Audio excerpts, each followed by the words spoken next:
Hey, today I'm talking about my 5 least liked new movies of 2025. And this is at a total of 122 new movies from across the year. Hey, today I'm talking about the new action comedy film Cleaner. This stars Daisy Ridley and features a couple other people you might recognize. And the basic premise is it's just Die Hard. It's just Die Hard again. It technically changes things a little bit, but it's just Die Hard. There's something that I really enjoyed about this film, but it's also fairly harmless. Yeah, it's not a well-made film, but it doesn't do anything really egregious that makes me go, I hate this. This is terrible. It's more just like a very cheap Netflix movie that you just kind of maybe even accidentally put on while you're cleaning and you half pay attention to it because there's just not a lot going for it. I like Daisy in general. She's never really given a bad performance, but here was weird because she starts off kind of being this one thing. There's a recurring joke where she's swearing a bunch to the point of it felt almost parody how much she was swearing. But then that thing just disappears as the movie goes on. And then in the latter half of the movie, she just starts doing Ray. It's her Ray voice. And that felt weird and wrong. And then the bad guy of the film is just so over the top. I believe it's intentional that they were trying to make humor in that. But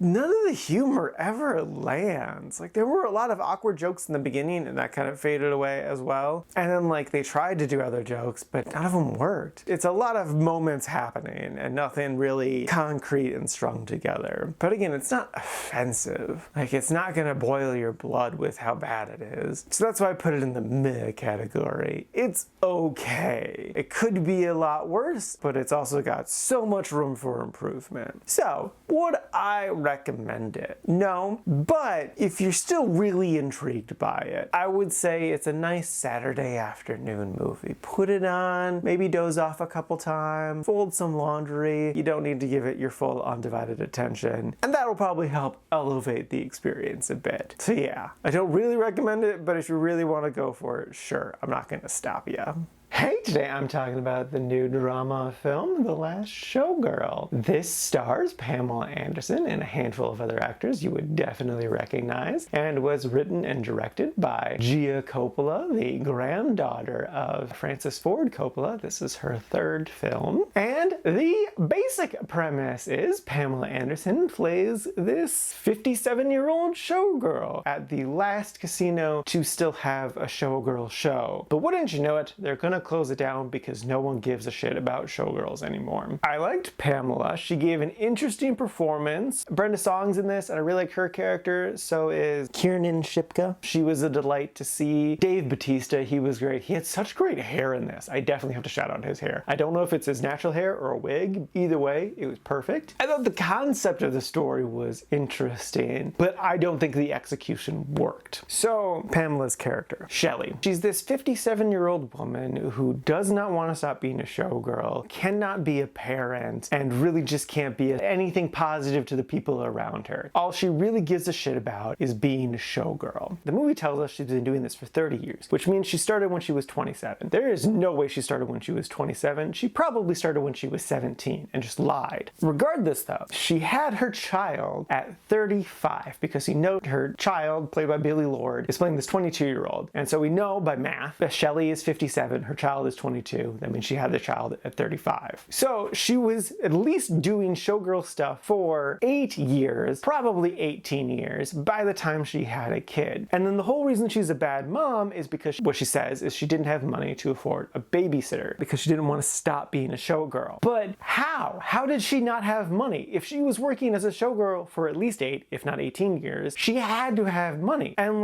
they don't show us any reason she would have been bad with money. We don't see her as into gambling or really into drinking. So how did she not have money? Because there's no way she was getting peanuts for this job. She described it as being treated like a celebrity in its heyday, getting flown around the world. She had to have been making at least enough money to survive, but probably enough money to thrive. So where did that money go? But then also, we know for sure she's madly in love with being a showgirl. So why did she put that at risk by choosing to have a child? Why didn't she get an abortion? abortion because she knew she prioritized showgirlness over everything else. So she had to have had a moment where she was like, I will definitely risk my entire career to have a child because I want a child, maybe? But then at some point she switched back to not giving a shit about the child and going back to only caring about the career. So what happened? Where was the change? If she was so crazy in love with being a showgirl, she wouldn't have risked that and just had an abortion. Like, there's no indication that she's anti-abortion. So why didn't she have one if she loved being a showgirl so much? And also, like, at 35, it doesn't feel like it's an accident to have a child. That feels like a very deliberate choice. Like, you made it 17 years without having a child. What happened? Where was this turn? You weren't in a relationship with this guy, and it seems you never even asked him to be in a relationship. So why did you want this thing? Where did this thing come from? Why did you not want to do showgirl stuff anymore? Because she definitely had to have taken a break when she got bigger. So what happened? What's going on? The more I think about this movie, the more questions I ask, the more holes there are to it. There is no real logic to this movie. I can't just like sweep it all under the rug of like, she's just an unreliable narrator, because there isn't really any evidence of that either. There's so many problems with this movie. It definitely feels like, I wouldn't even say half-cooked idea. It feels like you got a couple ingredients out and you're not really sure what to do with them. But because Gia Coppola is a Coppola, she just got this movie greenlit. It's not a good movie. There are definitely elements of it that I liked, for sure, but man, it does not deserve the praise that it's getting. It's a deeply flawed movie that doesn't really work, and it's not worth a watch.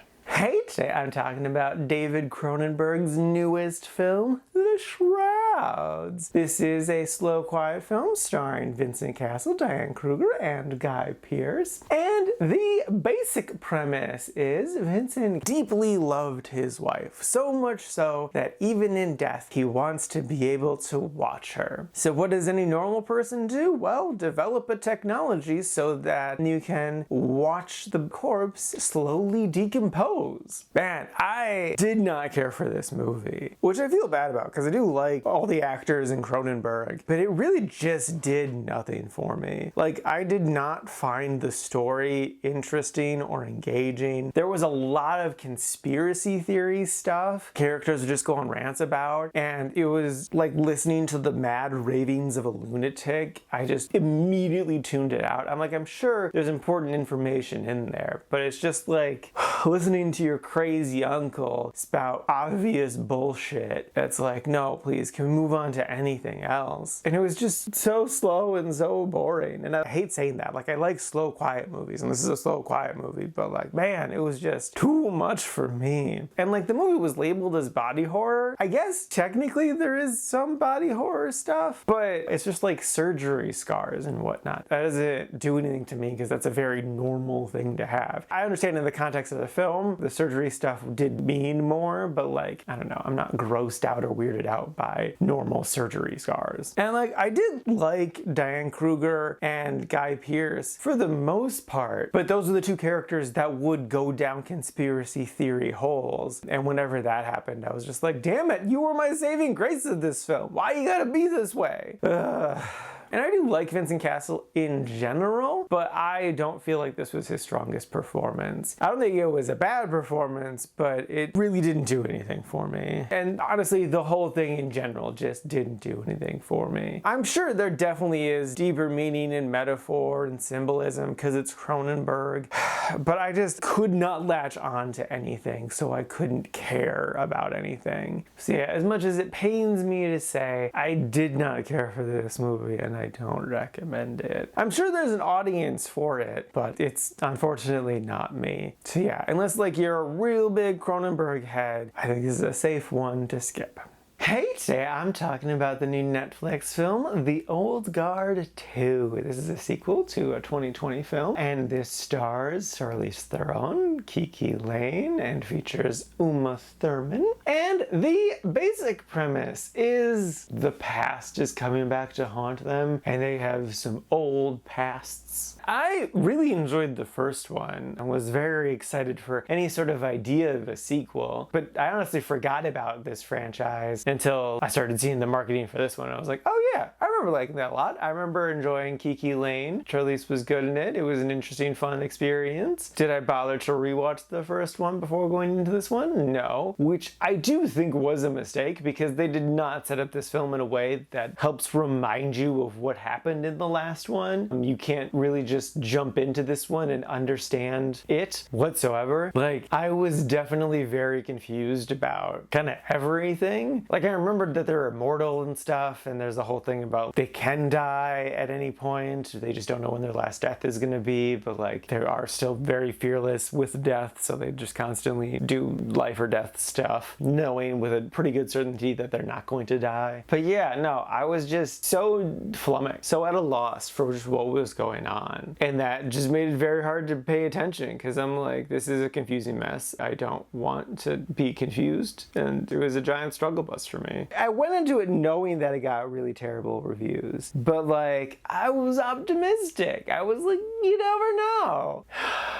And yeah, no, I do think the mainstream critics got it right and that this is not a good film. So yeah, no, I didn't care for this film and I would not recommend it. Hey, today I'm talking about the newest film in the Fear Street franchise, Fear Street Prom Queen. This is the 4th installment, and the basic premise is prom time, and there's some murders. Yeah, that's about it. So I was definitely hyped for this movie because I was a fan of the other 3 Fear Street movies. I thought they were a lot of fun, they went to some interesting places, they had a good cast, all that and then some. And I was hotly anticipating Netflix doing more of these films. Then once I saw it getting trashed by big name critics, I was like, oh no, do I still want to watch this? Yes, because it could still be maybe kind of fun. And yeah, no, it's just boring. I liked the main actor well enough, but like, I don't know, really focused in just like classic 80s teen movie tropes, never really tried to go much past it. Like, they could not have drilled in any more so that the popular girls didn't like the protagonist. I swear there was just one shot that was just there to reinforce that idea one more time. It was the main character walking down the hallway, popular girls glaring at her. She goes up to her locker, opens her locker, does something, and then leaves. And that was the whole scene. And I'm like, cool, thanks. I had zero clue that the popular girls didn't like the main character. Who could have guessed that? I tried so hard with this movie. I wanted to like it. I wanted to care about it, but I just got so bored with it. Like, even once the killing started to happen, and we're just like,